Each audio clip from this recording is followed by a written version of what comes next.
Hey, Katrina here from Scrappy Horses. Welcome to my YouTube channel.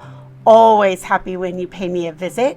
Today, I am working on a 2-page layout with lots of layers. Now, this is a layout in Crazy Cat's Saddlebag Journal, and in this particular layout, she is discussing some of her feelings about her new life, and she is sharing some of the wildlife that she has found along the trail. So let's get started. So I started out in Cricut Design Space, and I took the stamp from Jada Jenkens and I altered it to look like this. I cut it, and then we'll work on that some more later. But first, let's work on the page. I'm going to take some of this collage paper from Tim Holtz, and I'm just adding it to my page just to give it a little something back there to back up what I want to use as my main focal images.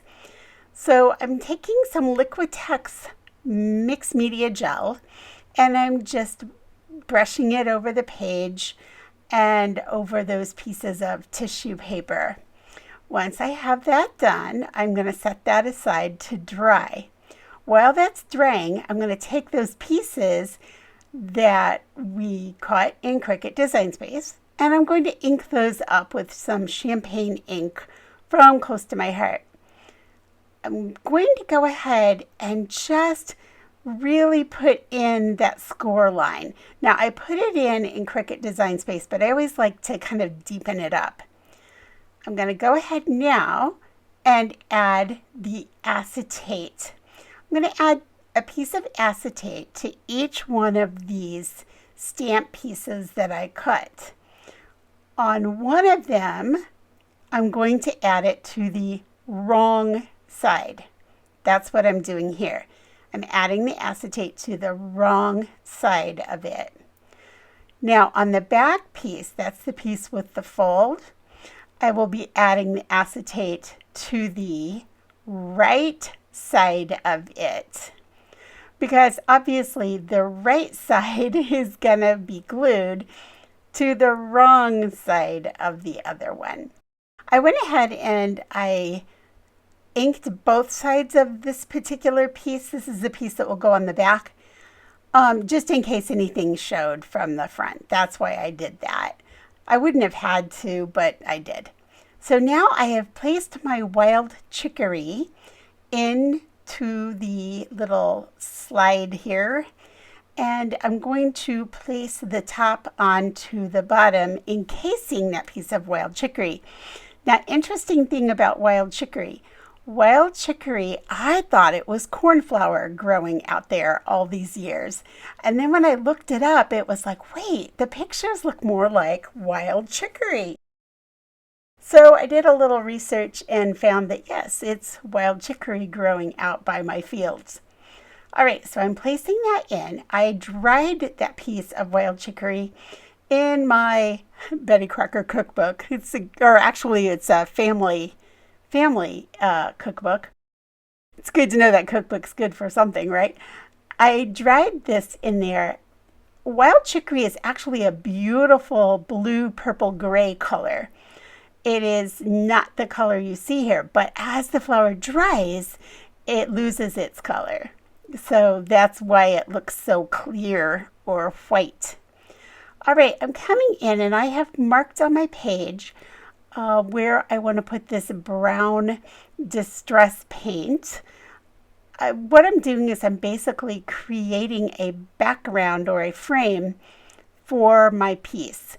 So I wanted this to be brown to just frame out my specimen.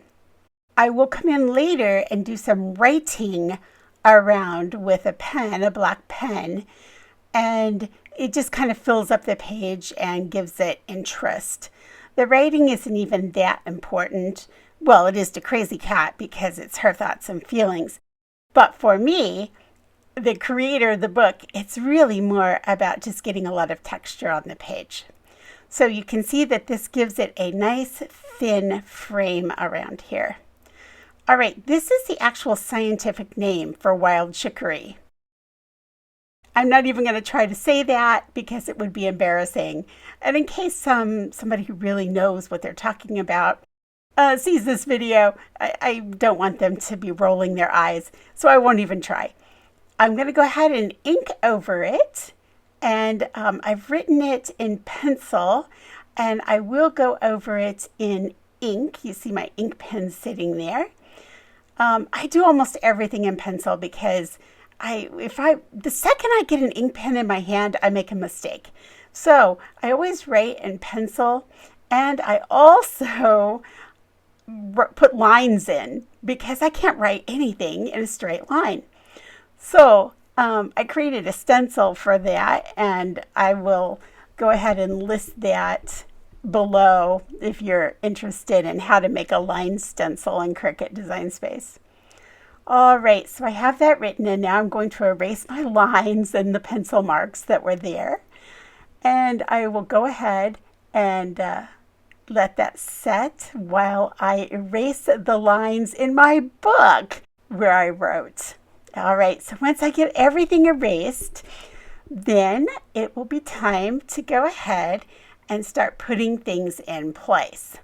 So here is a picture that I took of some of the wild chicory, and you'll notice that I've put a piece of denim up at the top. All right, spoiler alert, I end up finding that piece of denim is not going to work there, but I don't know that yet. So let's continue on and go with the surprise, right? So here's my picture, and I'm laying that in, framing it out with that brown ink. I'm going to come in and add our little scientific name down here. Everything's going well, and I'm liking it. Now it's time to come in with our specimen. Well, I find that I really need something so the specimen shows. So I pull a piece of vellum and cut that. And then that's going to lay underneath. And then I notice, wait, this isn't exactly how I was envisioning this. Can I fix it? Well, I went ahead and I started gluing in the vellum because I knew I wanted that in. So I knew that I could go ahead and go to that step. So I put it in, and then I'm thinking, oh, wait, I understand now why it's not what I was envisioning. The denim isn't showing above the specimen. So, all right, I'm thinking, how do I get it to show? Well, moving it down isn't going to work. So I just thought, all right, I'm going to move my fold line. So I moved the fold line right on top of where the first layer is on top of the second layer. Still not enough room to show the denim. All right, the only thing I can do is just take it apart and put a new piece of denim in. So I carefully do that, cut a new piece of denim, actually I tear it, which is much easier than cutting, and I stick a big piece in that actually sticks up off the top of the page. I'm going to go ahead and glob on the glue. That's a technical term. Glob it on there and stick it right underneath my photograph. All right, so now that's going to stick out the top of the book, which I always love. That's not a problem for me. I'm going to bring my vellum back in, position it over my photograph, and let's try this again. All right, now my denim shows out the top. Okay, I'm a little happier with it now. So I'm just working to make sure it's exactly where I want it. And now it's time to adhere that. So I'll add a little bit of glue there and put the vellum back in.